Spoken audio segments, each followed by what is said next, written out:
Viewers, আজকে review শোরুমে চলে আসছি আর রিভুর যে ফার্ম গেট শোরুমটা রয়েছে সেটাতে চলে আসছি। সো আজকে রিভু বাইক আসলে কেন ব্যবহার করবেন সেটা সম্পর্কে একটু খোঁজ খবর নিব, জানার চেষ্টা করব যে কেন ব্যবহার আসলে রিভুর বাইক করা দরকার। এই শোরুমে আসলেই কিন্তু ভাইয়াকে পেয়ে যাবেন। সো ভাইয়ার সাথে আলাপ করব। সো চলুন। ভাইয়া কেমন আছেন? আলহামদুলিল্লাহ, ভালো আছেন?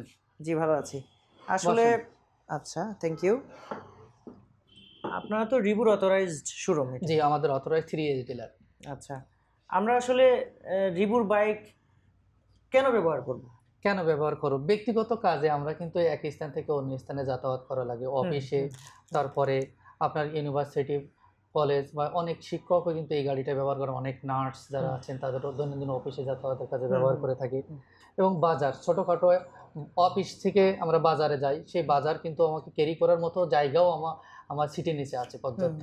এই জন্য রিভো বাইকগুলো কিন্তু পর্যাপ্ত একটা জায়গা দিয়ে গেছে। ট্রাফিক, শহরের যে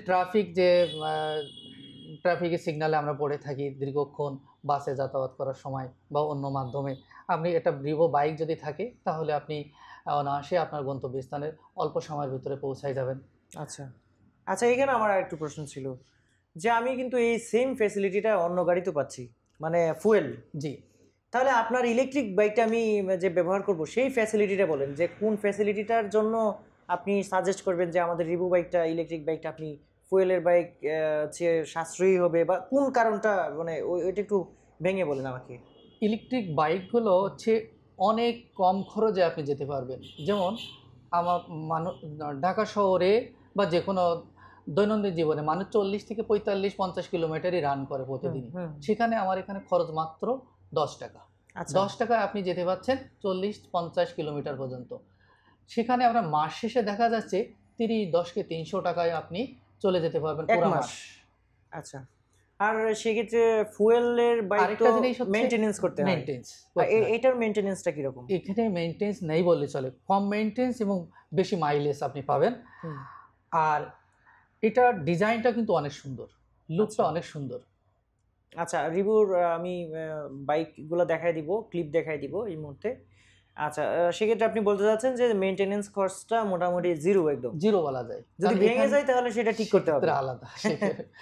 আচ্ছা, আর এটার ব্যাটারি লাইফ কিরকম, মানে আপনার আনুমানিক, আপনারা কি মানে কোম্পানি থেকে কি বলছেন ব্যাটারি লাইফটা কত? আমাদের রিভো এই বাইকগুলো বাংলাদেশে আসছে প্রায় 1 বছর প্লাস। এবং আমাদের এখানে মাঝে মধ্যে কিছু কাস্টমার যারা এই মধ্যে গাড়ি ক্রয় করছেন ওনারা আসেন এবং ওনাদের থেকে আপডেট আমরা জেনে থাকি যে ভাই কী কী সমস্যা আপনি ফেস করছেন, সার্ভিসগুলো কি নিয়েছেন। বলে ভাই সার্ভিস নেওয়া হয়নি, বিজি থাকার কারণে, কি কারণে নেননি বা প্রয়োজন হয়নি তাই নেয়নি। আচ্ছা, কিন্তু ব্রেকটা, ব্রেক শুটা কিন্তু ব্যবহারের উপরে ডিপেন্ড করে যে কী পরিমাণভাবে চালাচ্ছেন এবং ব্যবহার করতেছেন। মাঝে মধ্যে কিন্তু আপনার ব্রেক শু চেঞ্জ করতে হয়। আচ্ছা, এই ছাড়া আর কোনো মেনটেন্স খরচ তারা এখনও বলে না যে আমার এই ছাড়া কোনো খরচ হয়েছে। একমাত্র ব্রেক শু চেঞ্জ করছি, এই ছাড়া কোনো খরচ তাদের নেই। তাহলে টাইম মতো যে আপনার সার্ভিসগুলো নিলে আপনার ওয়ারেন্টিটা দরকার। জি জি, নাকি এখানে আমাদের 3 মাস পর পর একটা সার্ভিস আছে। কিছু সার্ভিস আছে ফ্রি সার্ভিস এবং কিছু সার্ভিস আছে পেইড সার্ভিস। আচ্ছা, তো সেক্ষেত্রে আপনাদের সার্ভিস তো আমি জানি যে আপনারা হোম সার্ভিস দিয়ে দেখেন। হ্যাঁ, আমাদের হোম সার্ভিস দেওয়া হয় এবং আপনি হোম সার্ভিস এবং যদি গুরুতর কোনো সমস্যা হয় তাহলে দেখা যায় আমরা সেগুলো আমাদের শোরুমে নিয়ে আসি অথবা আমাদের আমরা সেগুলো সারাই দিয়ে থাকি। আচ্ছা, আরেকটু জানার আছে যে এই বাইকে আপনি পরিবেশের উপর কি ধরনের প্রভাব ফেলবে, আপনারা কি মানে ক্লেম করছেন আসলে? এটা একটা পরিবেশ বান্ধব বাইক, ধোঁয়ামুক্ত এবং নিঃশব্দ চলাচল, কার্বন নিঃসরণ হ্রাস করে এবং পরিবেশকে রাখে বিশুদ্ধ। এটা তো কার্বন নিঃসরণ জিরো, একদম জিরো, কারণ এটা তো কোনো ধোঁয়া বের হয় না। তাই বলা যায় টেকসই ও সবুজ পরিবেশ পথে এক ধাপ এগিয়ে রিভো। আচ্ছা, আপনাদের প্রত্যেকটা বাইকে হচ্ছে graphene battery, lead acid battery? জি, ড্রাই সেল শুকনা ব্যাটারি। আচ্ছা, সেই ক্ষেত্রে এগুলা তো পরবর্তীতে যখন এটার লাইফ শেষ হয়ে যাবে 4-5 বছর পরে, তখন তো সেটাকে আবার করা যাবে, মানে রিইউজের জন্য আবার রিসাইকেল করা যায়। আমরা এটা কি করি, অনেকে এই বাইক পুরাতন নষ্ট ব্যাটারিগুলো একটা সময় তো নষ্ট হবে, এগুলো কিন্তু আমরা বিক্রি করতে পারবেন, আপনিও বিক্রি করতে পারবেন, আমাদের কাছেও বিক্রি করতে পারবেন। আচ্ছা, তাহলে মনে করেন আমার একটা বাইক, মনে করেন ক্যামেরাতে একটু দেখা যাচ্ছে, মনে করেন এই বাইকটার ব্যাটারি আছে হচ্ছে 5টা। জি, এই 5টা ব্যাটারি আমি যখন একবারে সবগুলা মনে করেন যে সবগুলো একবারে নষ্ট হলো 4-5 বছর পরে, জি। যখন একবারে সবগুলোকে চেঞ্জ করতে যাব প্রতিটা সেল কত টাকা করে লাগবে? যেমন এখন যে প্রাইসটা আছে সেটা হুম। আমি আপনাকে শেয়ার করি। যেমন ৳৬,০০০ করে যদি পার পিস হয়ে থাকে হুম, তাহলে হুম। আসে হচ্ছে ৫ ছক ৳৩০,০০০। আচ্ছা, যদি কোনো ব্যাটারি ৬টা থাকে ৬ ছক ৳৩৬,০০০। আচ্ছা। কিন্তু পুরাতন নষ্ট ব্যাটারি একসময় কিন্তু আপনি বিক্রি করতে পারবেন আমাদের কাছে বা অন্য জায়গায়, যেখানে প্রায় ৳১৫০০ থেকে ৳২,০০০ পার পিস। সেখানে কিন্তু আপনাকে বড় একটা সাপোর্ট দিবে। আচ্ছা, সেটাই আমি জানতে চাচ্ছিলাম। তাহলে তো আমার মোটামুটি ১০ থেকে ১২,০০০ টাকা আমি আবার অনায়াসে চলতে পুরাতনটাকে পারবে। বিক্রি করে ফেলতে পারবো। জি। তাহলে আরেকটা ক্যালকুলেশন আমি আপনাকে হ্যাঁ, শেয়ার করি। হ্যাঁ, হ্যাঁ। প্রতিদিন যদি আপনি ৳১০০ তেলে অন্য তেল চালিত মোটরসাইকেল ব্যবহার করেন, হুম, হুম। সেখানে আপনার ৩০ দিনে প্রায় খরচ আসে প্রায় ৳৩,০০০। আপনি যদি একটা তেল চালিত বাইক ব্যবহার করেন, সেটা মোবিল চেঞ্জ করতে হবে, এয়ার ফিল্টার, অয়েল ফিল্টার বা হুম, হুম। অন্যান্য কিছু পার্টসপাতির কথা আমাকে বলা ঠিক না, তাও বলে দিচ্ছি। হুম, হুম। সেখানে পার মান্থ আপনাকে ৩,৫০০, ৳৪,০০০ র কাছাকাছি। দেখা হুম, যায় ফুয়েল সহ। ১ বছরে খরচ আসতেছে প্রায় ৪ বারাং ৳৪৮,০০০ কাছাকাছি। ৩ বছর যদি আমার ইলেকট্রিক বাইক ব্যবহার হয়, সেখানে আমার তেল বা মোবিল বা অন্যান্য সার্ভিস খরচ হচ্ছে প্রায় ৳১,৫০,০০০ তাহলে তো কাছাকাছি। আরেকটা কিনা যাবে। আরেকটা কেনা যাবে। আচ্ছা, আচ্ছা।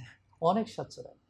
তাহলে মানে বাইক ৩ বছর পরে ওইটাকে বিক্রি করে দিব।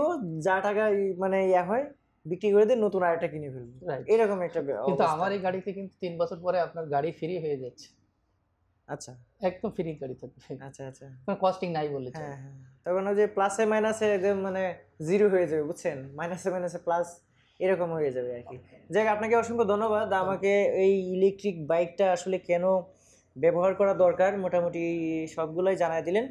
সো আ রিভু বাইক যদি কিনতে হয় সেক্ষেত্রে ফার্মগেটে কিন্তু এর অথরাইজড শোরুম রয়েছে। ভাইয়া ফার্মগেটেই বসেন।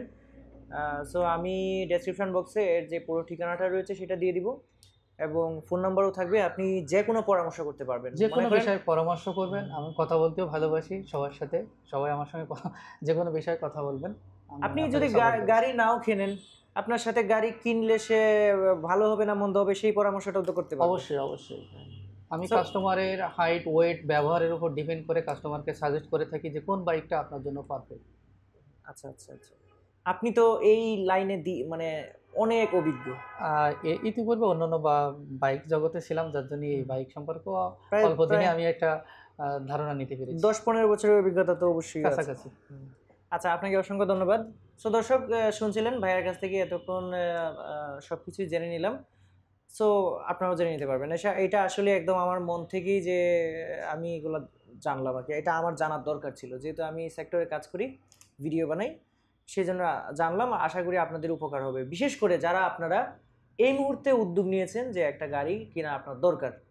সো আজকের ভিডিওটা এই পর্যন্তই। সবাই ভালো থাকবেন। আল্লাহ হাফেজ।